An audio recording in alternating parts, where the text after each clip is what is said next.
At least 16 schools in Virginia are now under investigation for failing to give students their National Merit Scholarship Awards, which are a big deal. They can open a lot of doors academically and get you late at math camp. The Republican governor there called it a maniacal focus on equal outcomes for all students at all costs. You may not like him, but that accusation strikes a lot of people as true.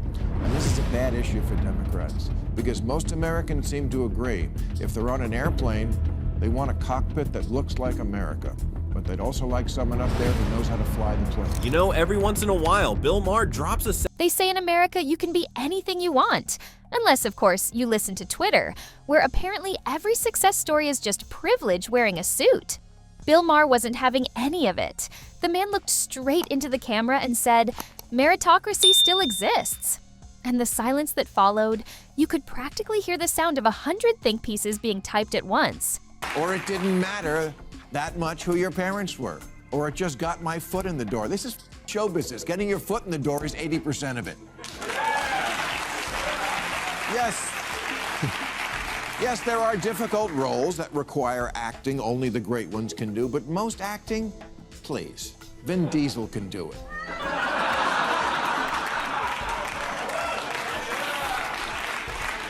Bodybuilders can do it.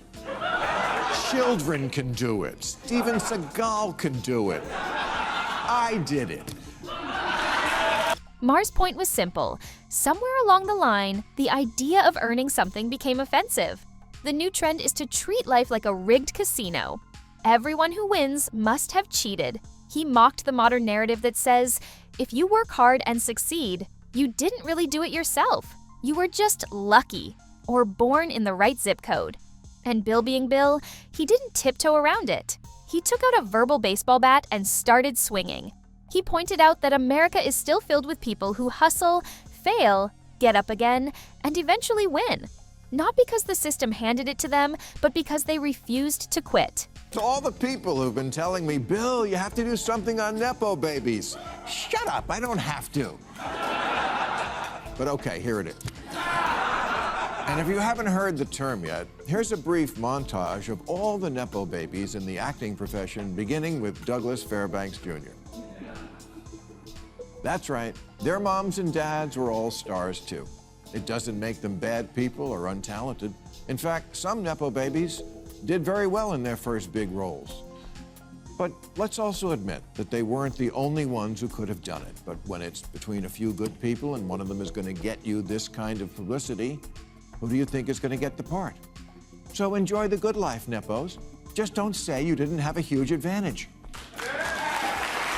Meanwhile, the loudest complainers seem to be the ones tweeting from iPhones made by actual grind.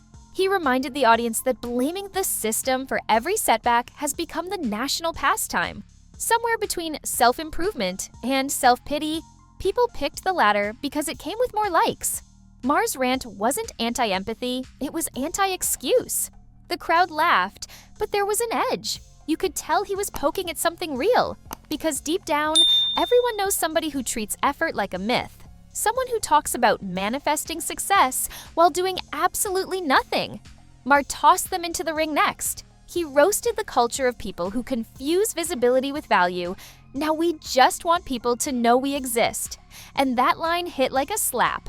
Because let's be honest, a lot of folks are more interested in posting achievements than earning them. Even modeling, which used to require the integrity to find a freakishly perfect 14-year-old in a small Slovenian village, has fallen to Nepo. Then he zoomed out. Everyone wants equality of outcome, but not equality of effort. The audience nodded. That's the real bite of his argument. Meritocracy isn't perfect, but it's the only thing that rewards consistency. You show up, do the work, improve, that's how you get somewhere. But try telling that to a generation raised to believe failure is trauma. He even joked about participation trophies. We gave everyone a medal for showing up, and now we're shocked they think effort is optional. The crowd cracked up, but you could tell. That one stung. Maher has always thrived at that intersection of humor and harsh truth. He'll make you laugh while slowly dismantling your worldview. Then came his real mic drop. He said that whenever someone successful is white, rich, or male, the assumption is they started with a cheat code. But when someone from a minority background makes it, the narrative flips. Suddenly, it's inspirational, as if we're keeping score on identity instead of effort. Maher's line, half sarcastic, half exhausted, was that success should impress you, not offend you. The fact that this kid's future in the NBA is not assured. In fact, it's the opposite of assured. That's very assuring to me. Everyone wants to see LeBron James' son play on the same team with his father. There hasn't been a feel-good story that feel-good since Macaulay Culkin escaped from Neverland.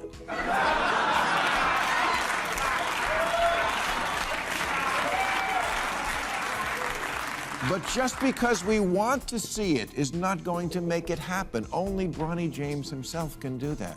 Doc Rivers' kid plays, but not because his father played, and so it's a great story. In sports, they don't tell each other stories. Then he took aim at the idea that hard work itself is a tool of oppression. Yes, people actually say that now. He mocked how some college professors call it a Western concept. Bill rolled his eyes. Tell that to the rest of the planet that's outworking you. He wasn't denying inequality, he was rejecting fatalism. The message, life's not fair, but it's not hopeless either. Somewhere between luck and labor, personal effort still matters. And pretending otherwise is a lazy form of pessimism. At that point, he leaned into a story about immigrants. They show up with nothing and somehow outperform people born here who won't even leave the couch. That's not an attack. It's a reminder. Ambition isn't canceled and talent doesn't expire. The best part? When he mocked the trend of celebrating mediocrity. You don't need to be a victim to be interesting. That line deserves to be printed on coffee mugs or maybe tattooed on Twitter's forehead. He closed with something that felt more like a toast than a rant. Meritocracy is what got us airplanes, vaccines, the internet, and yes, comedy that still makes sense. It was funny, but it was also his way of saying, stop treating success like a crime scene. Because here's the thing, in the real world, merit still wins. Not always, not perfectly, but enough to prove the game's worth playing. And that's the part most people miss. Maher isn't saying the system's flawless. He's saying it's fixable, but not by pretending ambition's evil.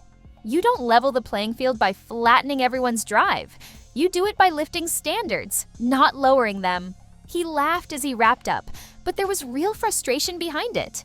Because somewhere, between the hashtags and hurt feelings, America forgot that earning it used to be a compliment. Now, it's apparently problematic. Maher's message cuts both ways. To the entitled rich, stop acting like you built civilization. To the permanent victims, stop acting like you never had a chance. Reality's messy, but it still rewards people who show up.